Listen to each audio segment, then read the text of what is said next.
kasaysayan, ang bayan ng Silam.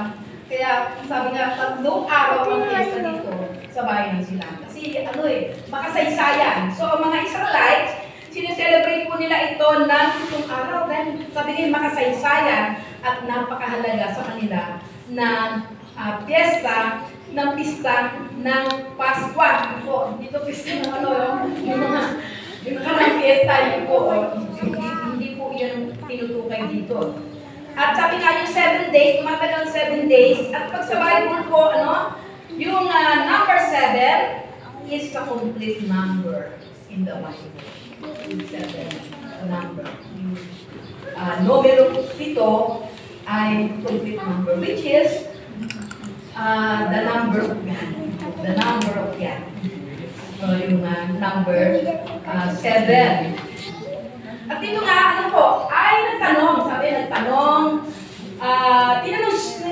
tinanong si Jesus ng kanyang mga alagad. Sabi niya, saan po ninyo nais na maganda kami ng hapunang pagpaspa? Tanong po yung mga alagad sa ating Panginoon. At sa verse 13, sabi niya, inutusan niya ang 2 sa kanyang mga alagad, pupunta kayo sa bayan, at may masasalubong kayo sa lalaking may dalang banga ng tubig, sundan ninyo siya. So, sino po yung 2 alagad na yun? Pagmat hindi po nakalagay dyan, siya po ay si Peter at si John. Ayon naman sa Lucas 22:8. Si John at si Peter. At doon sa verse 16, tingnan po natin. To verse 16. Tingnan po natin. Yung sinabi ng instruction. Nabigay ng instruction ng Panginoon doon sa verse 13. At tingnan nga po natin kung nangyari nga. Sa verse 16.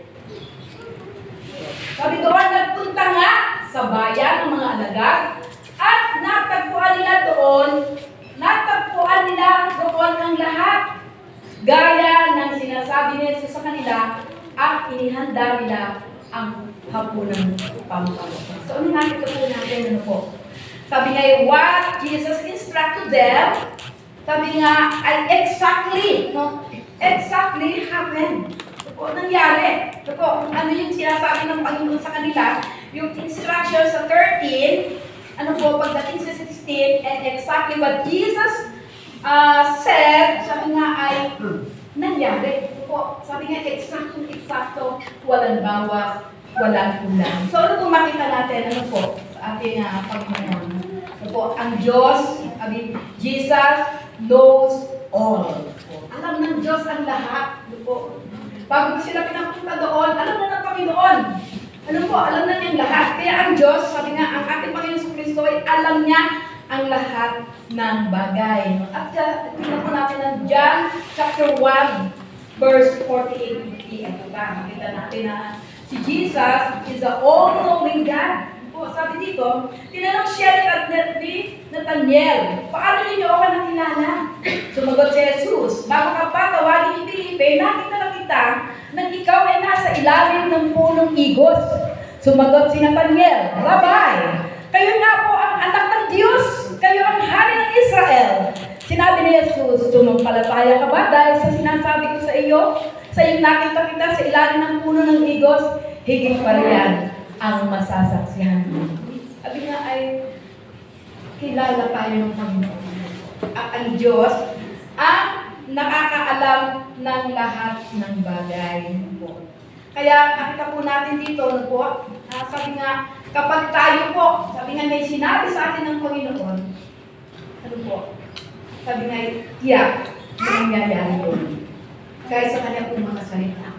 Hindi siya magbibigay ng salita. Lahat ng salita, sabi nga po ng Panginoon, kahit man yan ay hindi mangyari now, kahit matagal man yan, pero gagawin niya ng ating Panginoon. At pangalawa,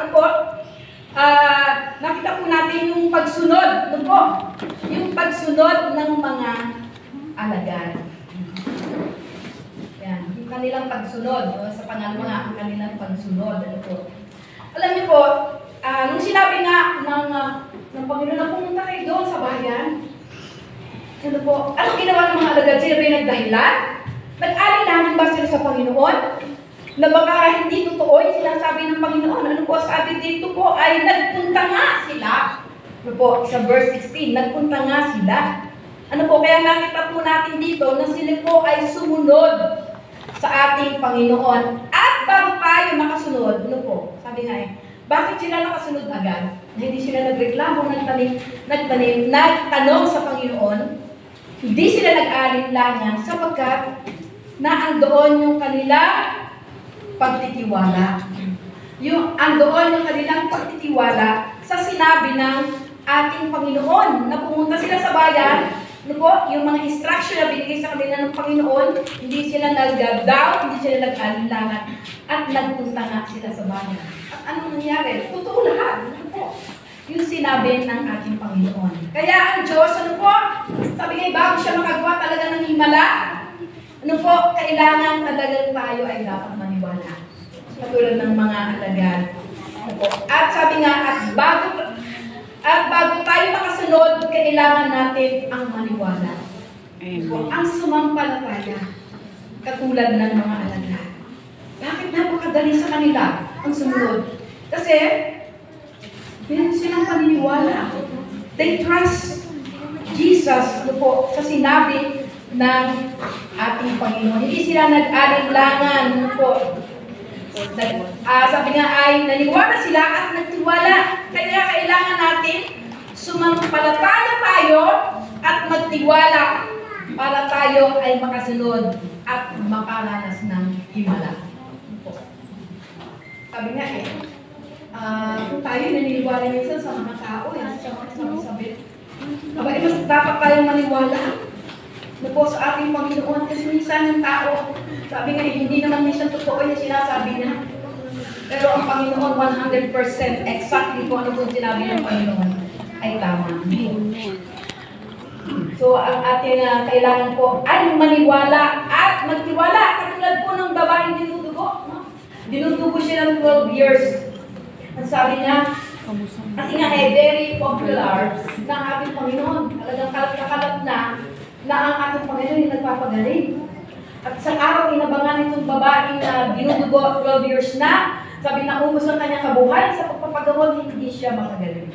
At ang sabi niya, mahipo ko lamang ang laylayan ng damit ng ating Panginoon. Sabi niya, ng Panginoon Jesus siya ay gagawin.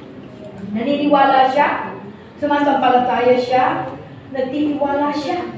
Kahit sabihin pang, yun ang first time na mamit niya ang Panginoon.